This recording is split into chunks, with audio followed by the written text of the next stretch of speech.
சின்ன ஆறு ஓடிக்கொண்டிருந்தது.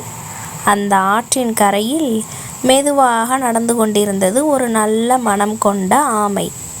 அது எப்போதும் யாருக்கும் உதவ தயாராக இருக்கும். ஒரு நாள் ஆமை ஒரு பெரிய கல்லின் மீது ஏறி ஓய்வெடுத்து கொண்டிருந்த போது அது முதுகின் மீது திடீரென்று ஒரு தேள் வந்து அமர்ந்தது. ஆமை மெதுவாக கேட்டது, நண்பா, நீ யார்? ஏன் இங்கே வந்தாய்? தேள் சோகமாக பதிலளித்தது, நான் என் வீட்டை இழந்து விட்டேன். பெரிய மழையால் என் குடில் அடித்துச் சென்றது. இப்போது நான் எங்கே போவேன் என்று தெரியவில்லை. ஆமை இரக்கத்துடன் சொன்னது, கவலைப்படாதே நண்பா, என் முதுகில் ஏறிக்கொள்.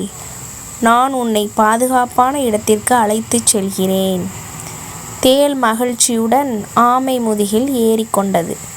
ஆமை மெதுவாக காடு வழியாக நடந்து மலர்கள், மரங்கள், பறவைகளை கடந்து சென்றது. வழியில் பல ஆபத்தாக இருந்தாலும் ஆமை தைரியமாக முன்னேறியது. சில நேரத்தில் அவர்கள் ஒரு அழகான பாதுகாப்பான இடத்தை அடைந்தார்கள். அங்கே பெரிய கற்கள், உலர்ந்த இடங்கள் இருந்ததால் தேளுக்கு அது சரியான வீடாக இருந்தது. தேள் மகிழ்ச்சியுடன் சொன்னது, நண்பா ஆமை, நீ இல்லை என்றால் நான் இன்று தப்பியிருக்க முடியாது.